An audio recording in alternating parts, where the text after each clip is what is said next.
Hi hello welcome to మిత్ర Telugu TV. నాయకుడంటే ప్రజల చేత ఎన్నుకోబడ్డ వారే కాదు, ప్రజల గుండెల్లో సుస్థిర స్థానాన్ని సంపాదించుకున్న వాళ్ళే అసలైన ప్రజానాయకుడు. అన్నా అని అడిగితే చాలు అక్కున చేర్చుకునే అభిమాన లీడర్.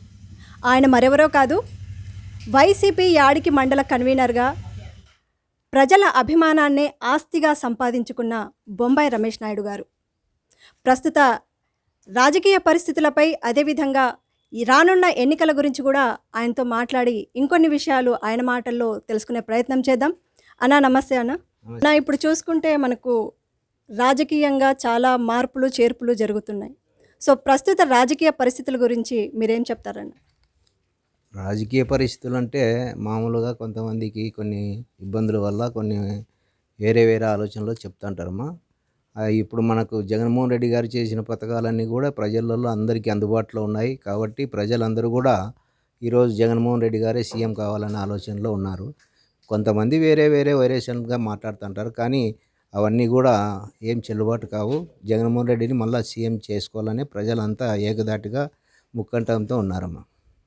ఇప్పుడు మీరు ప్రస్తుతం ప్రజల్లోకి ప్రచారానికి ఇంటింటికి గడప గడపకు వెళ్తున్నారు. సో మీరు వెళ్ళినప్పుడు ప్రజల నుంచి ఎటువంటి ఆదరణ లభిస్తుంది? మా యాడికి మండలం తాడపత్రి నియోజకవర్గంలో మేము గడప గడప ప్రచారాలు ఇప్పుడు 2 సార్లు అయిపోయాయి. ఇది మూడోసారి ఎండింగ్. ఇప్పుడు ఎలక్షన్ మూమెంట్లో పోతున్నాం. ఈరోజు కూడా అలా ప్రతి ఒక్కరు కూడా మాకు చాలా ఆప్యాయతంగా పిలిచి ప్రతి ఒక్కరు కూడా కూర్చోబెట్టి కూర్చొని వాళ్ళతో సంప్రదింపులు చేసినప్పుడు కూడా మనకు ఖచ్చితంగా మాకు ఈ ఫ్యాన్ గుర్తుకేస్తాం, ఈడ ఎమ్మెల్యే గారిని గెలిపించుకోవాలా, అదేవిధంగా సీఎంను కూడా గెలిపించుకుంటామనే ఆలోచనతో ప్రతి ఒక్క ఇంటిలో ఆడవాళ్ళు కానీ వాళ్ళ కుటుంబ సభ్యులు కానీ ప్రతి ఒక్కరు కూడా మాతో చెప్పడం, చర్చించడం జరుగుతుందమ్మా. రైట్ అన్న. అలాగే చూసుకుంటే రీసెంట్‌గా సీఎం వైఎస్ జగన్ గారు కూడా మేనిఫెస్టోనైతే వదిలారు. సో దాంట్లో ఏంటంటే కొంతమంది ఫేవర్‌గా ఉన్నారు, కొంతమంది ఫేవర్‌గా లేరు. అదేవిధంగా ఇప్పుడు ప్రతిపక్ష పార్టీ టీడీపీ చూసుకుంటే వాళ్ళు కూడా సూపర్ 6 అనేది కొన్ని మేనిఫెస్టో వాళ్ళు కూడా వదలడం జరిగింది. సో ప్రజలు ఏది ఎట్లా, ఏది మంచిది, ఏ నాయకుడు మనకు మంచి చేస్తాడు అనే ఆలోచనలో ఉండి మీరెళ్ళినప్పుడు మీ దృష్టికి ఎలాంటి విషయాలు వస్తున్నాయంటారు? ఇప్పుడేం లేదమ్మా. ఇప్పుడు జగన్మోహన్ రెడ్డి గారు నవరత్నాల పథకాలు ఇచ్చాడు. ఆ నవరత్న పథకాల గురించి ఆయన ప్రతి ఒక్కరికి అందజేశాడు.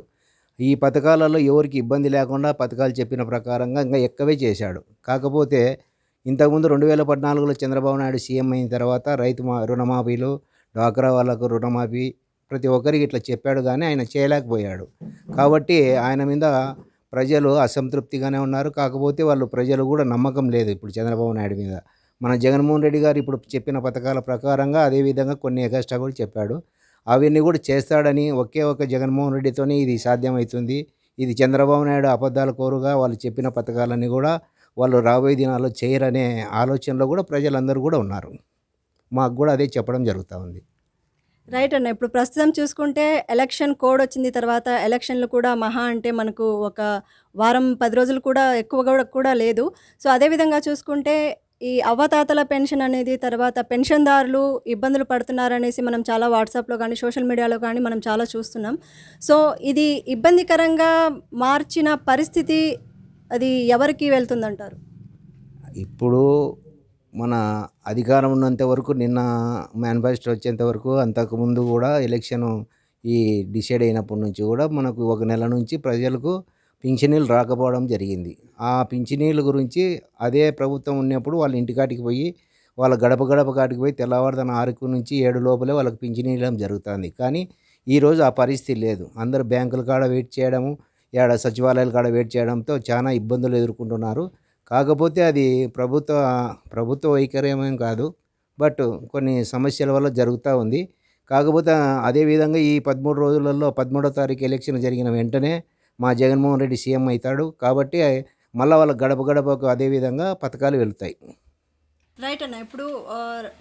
ఇప్పుడు పెన్షన్లో విషయానికి వస్తే, సో పెన్షన్దారులకు ఫస్ట్ తారీఖున అంటే ఇంకా తెల్లవారకు ముందే వెళ్ళేసి వాలంటీర్లు ఇంటికి వెళ్ళి మరీ పెన్షన్దారులకు పెన్షన్లు ఇచ్చేవాళ్ళు. కానీ ప్రస్తుతం వాలంటీర్ల గురించి చూసుకుంటే వాళ్ళు స్వచ్ఛందంగా రిజైన్ చేశారు. సో రిజైన్ చేయడానికి గల కారణం ఏమంటారు? అదేమ్మా, ఇప్పుడు వాళ్ళ అందరికీ కూడా ఇప్పుడు మనం వాలంటీర్లుగా పనిచేస్తే వాళ్ళు మన సమస్యలు చెప్పనీకి పోయినప్పుడు వాళ్ళకి ఫోటోలు తీసి వీడియోలు తీసి వాళ్ళని మన ఏదో కేసులలో పెడతారనే ఉద్దేశంతో మన జగన్మోహన్ రెడ్డి ఆదేశాల మేరకు ఇక్కడ ఎమ్మెల్యేల ఆదేశాల మేరకే వాళ్ళని రిజైన్ చేయడం జరిగింది. ఆ రిజైన్ చేసిన తర్వాత వాళ్ళు కూడా ఇప్పుడు ప్రతి ఒక్క ఇంటికి పోండి, మీరు కొనసాగించండి ఈ కార్యక్రమాన్ని, ప్రజలకు మనం చేసిన మనం ఏమేమి చేసామో అవన్నీ కూడా వాళ్ళకి తెలియజేయండి అని చెప్పడం జరిగింది. వాళ్ళంతా స్వచ్ఛందంగానే రాజీనామా చేశారు, ఎవరికి వాళ్ళకి బలవంతం చేయలేదు. అదేవిధంగా నెక్స్ట్ సీఎం గారు కూడా చెప్పారు, నెక్స్ట్ వచ్చిన ప్రభుత్వం వస్తాని వీళ్ళందరినీ కూడా మేము జాయిన్ చేసుకుంటాం, మీ అందరికీ కూడా అదే కంటిన్యూగా ఉండేటోళ్ళందరినీ ఎక్కించుకుంటామని కూడా చెప్పినాడు. కాబట్టి వాళ్ళు కూడా ఇప్పుడు మమేకమై మాలలో ప్రజలలో తిరుగుతూ ఉన్నారు. కాబట్టి అలాంటి ఇబ్బంది ఏమీ లేదు. కానీ ప్రతిపక్షాలు లేకపోతే గిట్టని వారు అని చెప్పడం కాదు, కానీ బట్ వాలంటీర్లుగా కొనసాగితే వీరు వైసీపీ ప్రచారం చేయడం కుదరదు కాబట్టి రాజీనామా చేయించి మరీ ప్రచారానికి ఇది చేస్తున్నారనేది అంటారు. దీంట్లో వాస్తవం ఎంత అంటారు? ఇది అవాస్తవమ్మా. వాళ్ళకు ఇప్పుడు మనం సచివాలయ ఉద్యోగస్తులు అంటే వాళ్ళు ఒక ఉద్యోగంగా వచ్చారు. వీళ్ళకి టెంపరీగానే ఫస్ట్ నుంచి అందరికీ తెలుసు, అన్ని ప్రభుత్వాలకు తెలుసు వాలంటీర్స్ అంటే ఓ టెంపరీగా పెట్టుకున్నాం. వాళ్ళకు మెయిన్గా బేస్ ఏమంటే నెక్స్ట్ వాళ్ళకు పర్మనెంట్ చేయాలంటే వాళ్ళు కూడా గవర్నమెంట్ ఎంప్లాయర్స్ అవుతారు నెక్స్ట్ భవిష్యత్తులో. కానీ ఇప్పుడు వాళ్ళు ఎంప్లాయర్స్ కాదు కాబట్టి టెంపరీగా ఉన్నారు కాబట్టి వాళ్ళంతా రిజైన్ చేయడం జరిగింది. ఈ రిజైన్ చేయడంలో ఎలాంటి మతలబు అయితే లేదు. దండిగా వేరే పార్టీలు ఏమేమో అనుకుంటా అంటారు, కానీ ఆ విధంగా ఏం జరగలేదు. కానీ ఒక విధంగా చూసుకుంటే చంద్రబాబు నాయుడు గారు ఆయన ప్రవేశపెట్టిన మేనిఫెస్టోలో వాలంటీర్లని కొనసాగిస్తాం, అదేవిధంగా ఇప్పుడు వస్తున్న జీతం కంటే డబల్ ఇస్తాం, అంటే 10,000కు దగ్గరగా ఇస్తాం అన్నట్టు ఆయన కూడా ఒక ప్రకటనలో తర్వాత మేనిఫెస్టోలో కూడా ఆయన చెప్పడం జరిగింది. దీనివల్ల వాలంటీర్ల మైండ్ సెట్లో ఏమైనా చేంజెస్ వచ్చే, అంటే వేరే ఆలోచన చేసే అవకాశం ఉంటుందంటారా? ఎలాంటి ఆలోచన ఎవరు చేయరమ్మా, ప్రజలు చేయరు, వాలంటీర్ చేయరు, ఎవరు ఏమీ చేయరు. ఎందుకంటే వాళ్ళు చెప్పినది వాళ్ళు చేయలేని పరిస్థితుల్లో 2014లో ఆయన చెప్పినది చేయకనే 2019లో వాళ్ళకు డిపాజిట్లు కూడా లేకుండా 23 సీట్లతో వాళ్ళు సరి చేసుకొని వాళ్ళు ఆడ నిలబడిపోయారు. ఇప్పుడు అన్ని అబద్ధాలు చెప్పి మనం ఏమేమి చేస్తామని చెప్పడంతో ఎవరు నమ్మే పరిస్థితులలో లేరు చంద్రబాబు నాయుడు. ఇంకా అదే విధంగా వస్తే సంక్షేమం అభివృద్ధి దిశగా జగన్మోహన్ రెడ్డి గారు అయితే ఇప్పటి వరకు ఈ 5 ఏళ్ల పాలనలో అయితే చేశారు. అదేవిధంగా లబ్ధిదారులకు, గృహ లబ్ధిదారులకు కూడా జగనన్న కాలనీలని, తర్వాత ఇళ్ళ పట్టాలు కానీ ఇల్లు నిర్మించి ఇవ్వడం కూడా జరిగింది. సో ఇది 100% అమలైందా, లేకపోతే ప్రజలు కూడా కొంచెం ఇబ్బందులు ఎదుర్కొన్నారని ఇది ఏమంటారు? ఏమి లేదమ్మా, ప్రతి ఒక్కరికి 100% వాళ్ళకు స్థలాలు ఇచ్చాము. వాళ్ళకు ఇండ్లు కట్టుకోని వాళ్ళు కూడా కొంచెం డబ్బు పే చేసింటే వాళ్ళకు ఇండ్లు కూడా కట్టడం జరిగింది. లేదంటే సొంతంగా కట్టుకుంటామంటే కూడా వాళ్ళని కట్టుకోని చెప్పడం జరిగింది. అదేవిధంగా వాళ్ళకు ఈ స్థలాలు కూడా వాళ్ళకు పట్టాలు చేయించడం, రిజిస్టర్ చేయడం కూడా జరిగిపోయింది. వాళ్ళు ఆ స్థలాన్ని రేపు కూడా వాళ్ళు అమ్ముకునేకి హక్కు కూడా కల్పించినాడు జగన్మోహన్ రెడ్డి. అలాంటి ఇబ్బందులు ఏమి ఎదుర్కోలే ప్రజలు. కాకపోతే చేసే వర్కర్స్ కానీ, కాకపోతే కాంట్రాక్టర్స్ కానీ వాళ్ళు లేట్ చేసినది వాస్తవం. కానీ ఎప్పుడు ఏదేమైనా కానీ వాళ్ళకి ఆల్రెడీ రిజిస్ట్రేషన్ అయిపోయినా వాళ్ళు ఎప్పుడైనా కట్టుకోవచ్చు, దాంట్లో ఎలాంటి ఇబ్బంది లేదు. రైట్ అన్న. ఇప్పుడు వైసీపీ పార్టీ సింగిల్గా పోటీ చేస్తుంది, ప్రజల్లోకి వెళ్తుంది. అదేవిధంగా ప్రతిపక్షాలన్నీ ఒకటయ్యాయి, కూటమి అయ్యింది. సో ఈ కూటమి వైసీపీ కూటమిని ఎలా ఎదుర్కొంటుందంటారు? ఎన్ని కూటములైనా కానీ ప్రజలందరూ మా పక్క ఉన్నారమ్మా. ప్రజలు ఉన్నంత వరకు ఎన్ని కూటములైనా ప్రజలు ఓటేయాలి, ఆ ఓటుతోనే మనం గెలవాలి ఎవరైనా కానీ. కాకపోతే ఈ ప్రజలందరూ మా ఫ్యాన్ గుర్తు జగన్మోహన్ రెడ్డిని చూసి, జగన్మోహన్ రెడ్డి చేసిన అభివృద్ధిని చూసే ఈరోజంతా ప్రజలు మా వైపు ఉన్నారు. కాబట్టి ఎన్ని కూటములు వచ్చినా కానీ ఏమీ కానీ కాదు, రాబోయే దినాలలో మన జగన్మోహన్ రెడ్డి గారే సీఎం అవుతారు. అంటే ఇప్పుడు మనం చూసుకుంటే అధికార పార్టీలో వైసీపీ ఉంది, అయినా కూడా కొంతమంది ఎమ్మెల్యేలు అవ్వచ్చు, కొంతమంది మంత్రులు అవ్వచ్చు, కొంచెం అసమ్మతితో ఉన్నారనే వినికిడి కూడా ఉంది. దీనిలో ఎంతవరకు వాస్తవం ఉందంటారు? వాళ్ళు ఎమ్మెల్యేలు చేసిన పొరపాట్ల వల్ల కొన్ని వాళ్ళ ఎంక్వైరీలో వాళ్ళకు సరిగా అంటే వాళ్ళు విన్ అయ్యే పరిస్థితిలో లేరని జగన్మోహన్ రెడ్డి ప్రతి ఒక్కరికి ఎంక్వైరీ చేయడం జరిగింది. కాబట్టి వాళ్ళను కొంతమందిని తీయడంలో ఎలాంటి ఇబ్బంది ఏం లేదు. ఇప్పుడు కొత్త వాళ్ళు కూడా మంచి వాళ్ళని పెట్టాడు.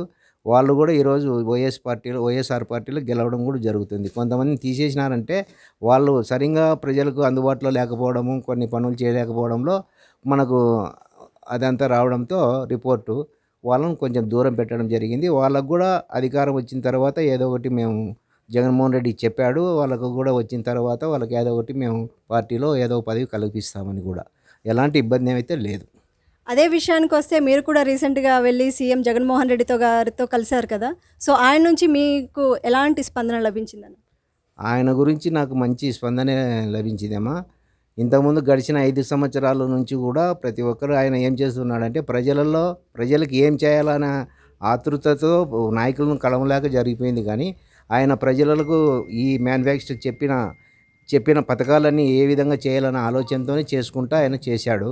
కాబట్టి నాయకులను కొంచెం దూరంగా పెట్టినట్లు కానొస్తుంది కానీ, దూరం అయితే ఎవరిని పెట్టలేదు. ఆయన మొన్న మేము నెల్లూరులో కూడా కలవడం జరిగింది. ఆయన ఈసారి మేము 15 ఏళ్ల నుంచి ఈ పార్టీలో పనిచేస్తున్నాము. కాబట్టి ఆయనకు కూడా ఆ గుర్తింపు కూడా ఉంది. ఆయన కూడా చెప్పాడు.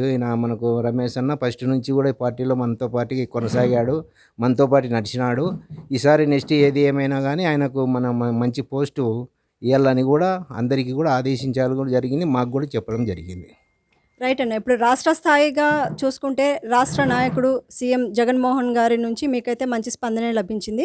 అదేవిధంగా మనం మన నియోజకవర్గానికి వస్తే తాడిపత్రి నియోజకవర్గ శాసనసభ్యులు, ఎమ్మెల్యే గారు కేతిరెడ్డి పెద్దారెడ్డి గారు. సో, ఆయన తరపు నుంచి మీకు ఎలాంటి సపోర్ట్ లభిస్తుందంట? సపోర్ట్ అంటే మామూలే.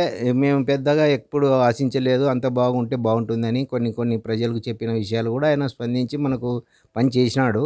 మా వరకు మేము పై లెవెల్‌లో పోవడానికి ఆలోచన కూడా లేకపోయినది. ఇప్పుడుకైతే నెక్స్ట్ ఆయన కూడా మాకు సపోర్ట్‌గానే ఫుల్ ఉంటాడు. ఇంతకుముందు కూడా ఉన్నాడు.